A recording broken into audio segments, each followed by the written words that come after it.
नमस्कार दोस्तों हमारे चैनल आरोग्य आयुर्वेद में आपका स्वागत है। दोस्तों आज का जो हमारा विषय है वैसे तो बेहद ही सामान्य विषय है और इससे काफ़ी बच्चे प्रभावित हैं। तो आज का जो हमारा विषय है वो है हकलाना। आज हम आपको हकलाने के बेहतरीन आयुर्वेदिक उपाय एवं आयुर्वेदिक दवाएं बताने वाले हैं। तो इस वीडियो को आप पूरा देखिए और जो भी हम उपाय और दवाएं बता रहे हैं उन्हें कहीं नोट कर लीजिए। तो देखिए, सबसे पहले हम ये जानेंगे कि हकलाना होता क्या है। तो देखिए, हकलाना जिसे अंग्रेजी में स्टैमरिंग भी कहते हैं, एक प्रकार का वाक विकार है, यानी कि स्पीच डिसऑर्डर है। इसमें क्या होता है, बोलने वाला व्यक्ति शब्दों और जो ध्वनि होती है उनको दोहराता है, उनको लंबा खींचता है और इससे क्या होता है, उसके जो बोलने की ले और जो प्रवाह है वो प्रभावित हो जाते हैं। अब देखिए, जो व्यक्ति हकला रहा है ना, उसे तो पता है कि वो क्या कहना चाहता है, लेकिन उसके स्वर यंत्र में रुकावट आने के कारण स्पष्टता नहीं आती है और सामने वाले को समझ में नहीं आता है कि वो क्या कह रहा है। आज के समय में काफी बच्चे इससे प्रभावित है और उनकी इस परेशानी को दूर करने के लिए बच्चों के माँ बाप कई प्रकार के उपाय और दवाओं का जो है सेवन भी बच्चों को करवाते हैं, जिससे कि कुछ बच्चों को तो लाभ आता है, लेकिन कुछ बच्चों की परेशानी कई बार जीवन भर तक रहती है। तो हम आपको कुछ बेहतरीन उपाय बताने वाले हैं, इन्हें कृपया करके कहीं नोट कर लीजिए। तो देखिए, सबसे पहला जो उपाय है वो क्या है, आप प्रतिदिन ताजा जो आंवला होता है उसको चबाइए। इससे क्या होता है, जो जीभ होती है वो पतली होती है और शब्दों में स्पष्टता आती है। दूसरा जो आपका उपाय है वो क्या करें, आप क्या करें, रात को 8-10 बादाम भिगो दें, सुबह उनको छील लें और फिर उनको पीस लें। अब इसमें आप क्या करें, मिश्री मिलाएं और थोड़ी सी काली मिर्च मिलाएं और फिर इसका आप सेवन करें। ऐसा आप प्रतिदिन करेंगे तो भी जो है ना, आपका हकलाने में आपको काफ़ी आराम मिलेगा। तीसरा जो उपाय है वो आपको क्या करना है, आपको प्रतिदिन गाय के घी में मिश्री का सेवन करना है। इन दोनों का आप मिला के सेवन करेंगे तो आपको काफ़ी आराम मिलेगा। चौथा जो आपका उपाय है वो क्या है, आप प्रतिदिन अदरक के रस में शहद मिलाकर सेवन करिए तो आपको काफ़ी आराम आएगा।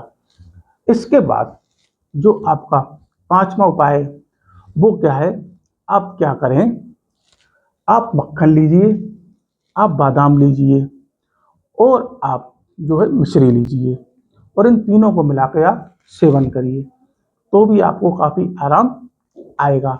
अब एक चीज़ देखिए, मिश्री दो प्रकार की आती है, एक आती है दाने वाली और एक आती है रस्सी वाली। तो आप इसमें जो है ना, रस्सी वाली जो है मिश्री का उपयोग कीजिए, क्योंकि जो रस्सी वाली मिश्री होती है ना, वो औषधीय गुण लिए हुए होती है और औषधि के प्रभाव से वही ज़्यादा कारगर आपकी रहती है।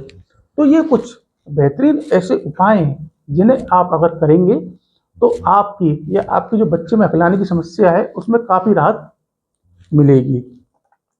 अब ये तो आपके कुछ उपाय हैं, अब इनके साथ में कुछ आयुर्वेदिक दवाएं भी हैं, इनका भी आप सेवन करके अपनी परेशानी में लाभ प्राप्त कर सकते हैं। तो इसमें सबसे पहले जो दवा आती है और जो सबसे बेहतरीन इसमें जो दवा आती है वो क्या है, आपकी बचा चूर्ण।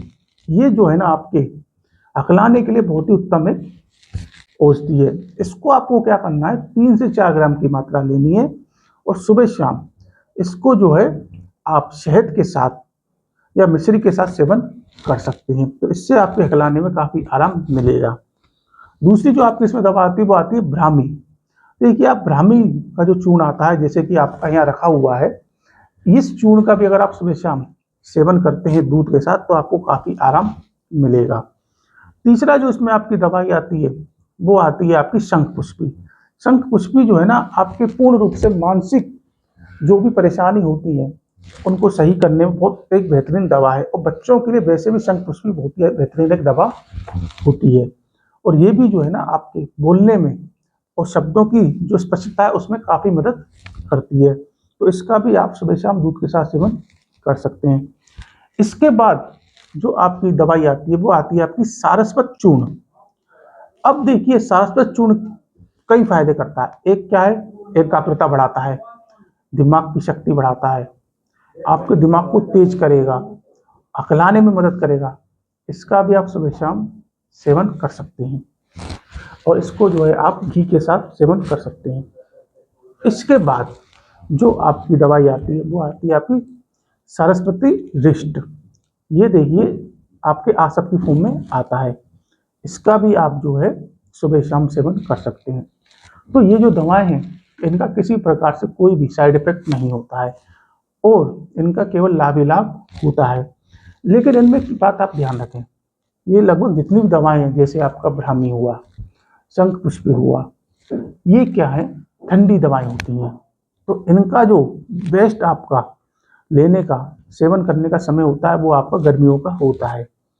जैसे कि आप होली से लेकर दिवाली के बीच में इनका सेवन कर सकते हैं या अपने बच्चे को करा सकते हैं, क्योंकि ठंडी तासीर होने के कारण ठंड के मौसम में ये जो है छठी खांसी जुकाम की समस्या उत्पन्न कर सकते हैं।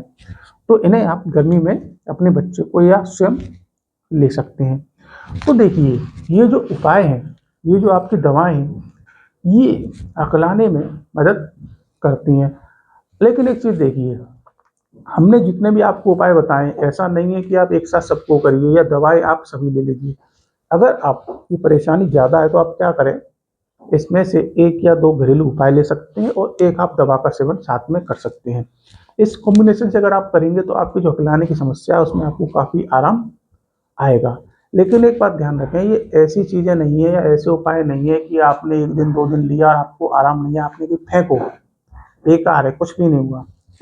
ये आयुर्वेदिक दवाएं हैं, इनमें समय लगता है और जो उपाय हैं इनमें भी आपको समय लगता है। तो आपको धैर्य रखना पड़ेगा और आपको रिजल्ट के लिए 1 महीने 2 महीने देखना पड़ेगा, तभी आपको जो है स्पष्टता नजर आएगी। तो सबसे मेन चीज़ है इसमें संयम।